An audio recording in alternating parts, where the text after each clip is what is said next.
When a foreign country invade you, right, they're not going to be like, oh, you girl, I won't touch you. No. Anyone, I'll just shoot. That would take off 2 years of their childbearing years.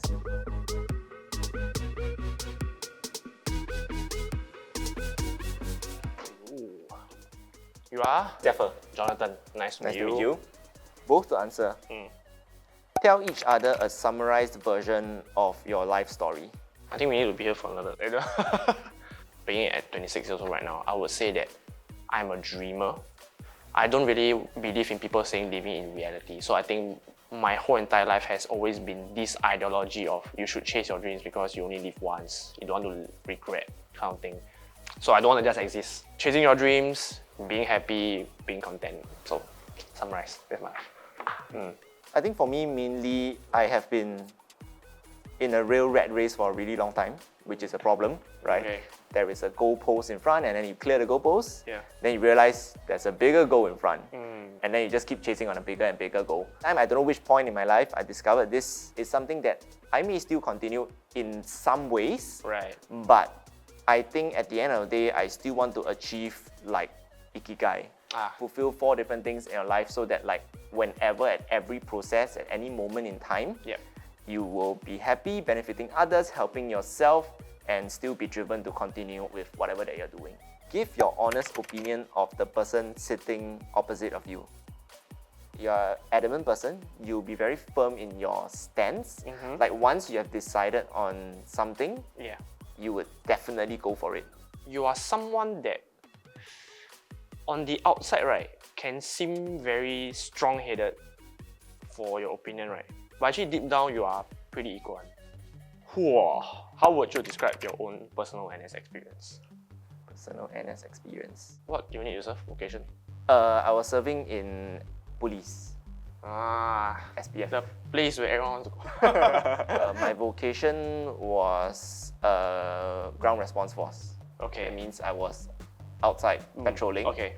It made me open up and look at the world slightly differently, especially from the eyes of police. Right. Wow, I would have loved to be in SPF. Okay, so for me, I was in SAF, so I was in commandos lah. So that was actually one of my proudest moments. But it's also one of the most scariest. There are so many challenges that I have to be put through. So one of the things is I'm very afraid of heights, and commandos must jump airplane. A lot of psychological and mental energy had to be put in to overcome that fear, and it's very tiring at that point in time. It's a whole roadshow of emotions for my own personal NS experience. Do you believe that men and women are biologically different? How so? Yeah, I believe men and women are biologically different. From an evolutionary standpoint, basically females have to actually bear children in order to continue for the next generation. Yeah, couldn't have said it better. I think I completely agree with you that no matter how much people deny it, definitely different. Yeah, totally agree with you. Both to discuss the advantages and disadvantages of having NS be compulsory for women. We need to first dissect the idea of what is national service. To me, national service is not just about wearing the green, taking the gun, going out to the jungle. National service is literally the word national service. So it's service to the country. And if you're talking about service to the country, everyone is about to play. This is what I believe in. We both agree that it makes us better as better civilians to the society or as a better person to be, in service. So I think that the first very advantage is everyone will have this shared experience. Disadvantages, one thing that you mentioned about the could be the advantage of the pregnancy part. Like what if there's certain stuff that is a bit more inconvenient if women were to serve NS. And I think another thing that will be a disadvantage is that we need to have more space for training. More areas to set up means more money. More money means more tax. More tax means you need to pay more.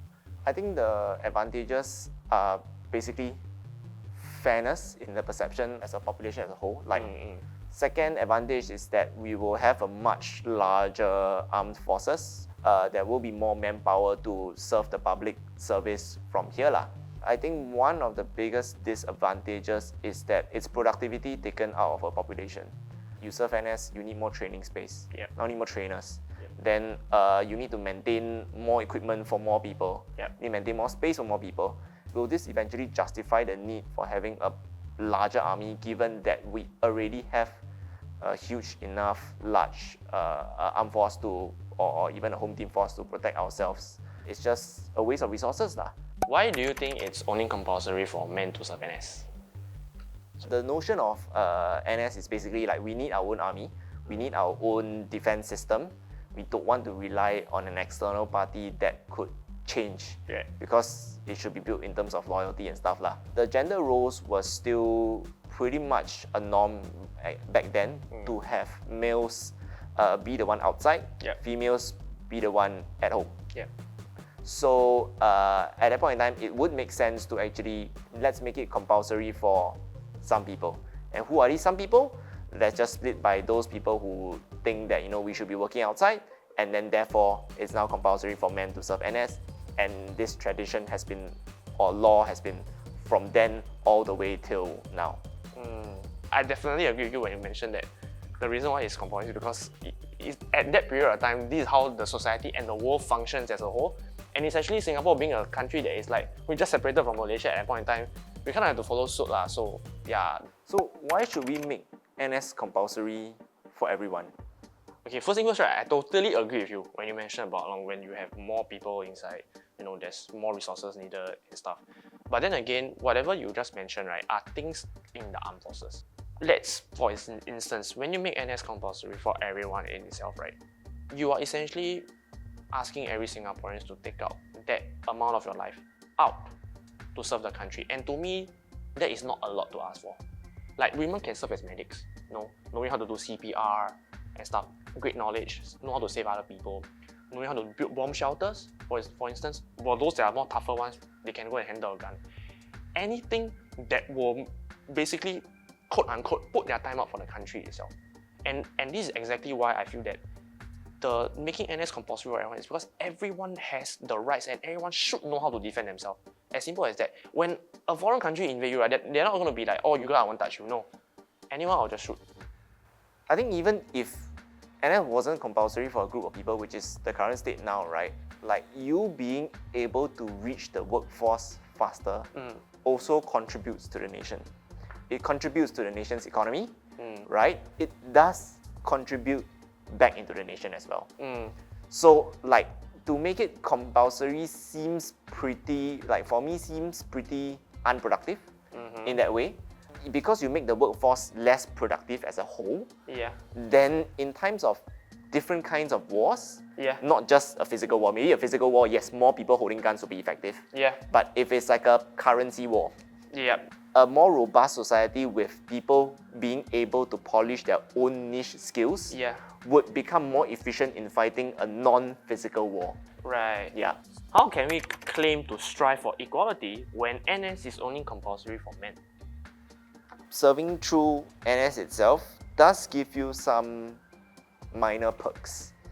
Like, I think you get additional CPF top up, you get additional some monies and stuff.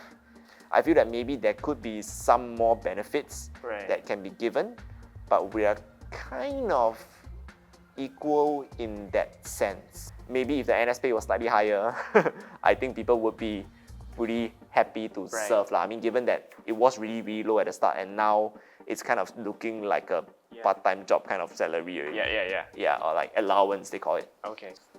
So if women were to serve in the NS, how should it be different from the current NS regimen?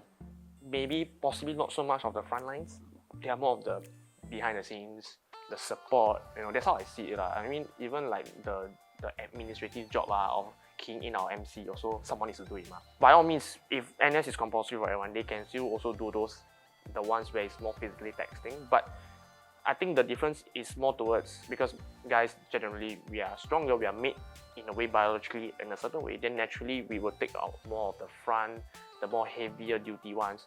I was mentioning that I was a commando, that we jump from the planes, right? The ones that are packing our chutes are actually all the madams.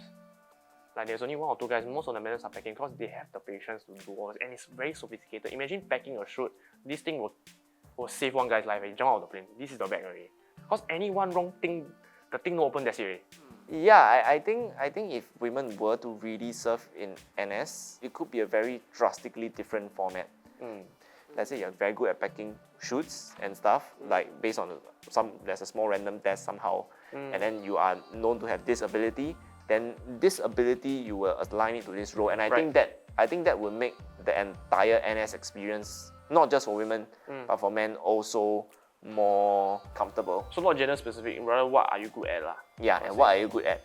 And also there will always be nuances, there will always be other combusting factors. So I agree very much with what he said about the things about we should put them into ability wise, what their talent wise and stuff. So yeah. Both to answer, after hearing from each other, what are your thoughts on the matter? And how does it compare to what you thought before the conversation? I pretty much stay almost the same stance in a way, but I do hear an additional perspective of like, let's make it more customized. Like if it's just national service, then the scope of this national service can be much wider. Yeah. This shared experience will become a full Singapore story rather than a Singapore male story. Right. Yeah, I think that's the takeaway that I had lah. Okay. I think for myself is that I definitely have an added perspective, much added perspective in terms of like the economy part, the added cost and stuff like that, which kind of made me like, okay, those are very much justifiable points, which is true that could also be the reason why there are certain implementations that are not in play. Because all along the topic was, should NS be compulsory for men and women, right? So it's like, if you want to make it happen, make it for all and not none. So I'm fine that even it's not compulsory for men itself. So that's that shift that I have after talking to you. Okay, both to answer, what do you learn from each other? What I learned from you was the fact that you are able to say that, okay, these points don't make sense, not because they don't make sense. It can't happen because there are so much more things to consider about. I think what I learned from you is basically the definition of how we look at national service. Now I think it's possible for women to serve national service in a different form. Yeah. Does this disagreement in opinions change how you view the other person? No, for me, the disagreement doesn't change my opinion of you. Maybe slightly in a sense where you are also generally will be accepting of others. I thought that you won't be that accepting of new. That's the original impression lah. But other than that, just a minor shift. Yeah. And I don't think the overall impression will change. Yeah. Do you think we should have conversations with people who disagree with our beliefs?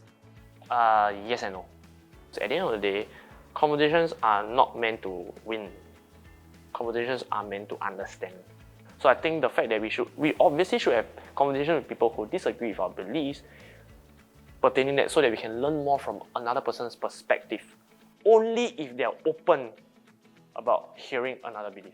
If they are locked into their mentality of no, I'm absolutely right, then to me, if I can't even get into your world, then there's no point for me to have a conversation with you. It's good to have people that disagree with you because you open up a perspective. And by talking to people who don't agree with you, you open additional perspectives. Yes. Both to answer, do you think you can be friends with me? Definitely. I think there's some minor things that we may disagree on, but like the rest of the like things, we kind of click quite well in terms of all these, and like generally, you are someone that would be part of, like quite close to what I would be looking out for a good friend in a way. Some your good friends, you will disagree with them as well, but that doesn't mean that, oh, we disagree, we are not friends, you know, kind of thing. So I think, yeah, definitely, we'll definitely make friends with you. Okay, thanks for our conversation. Thanks for the conversation. Thank you. Yes. Do you think it's sexist? Is it someone decided? I think only men can serve NS. I don't think someone had that in their mind. Naturally, the guy just take something and go out.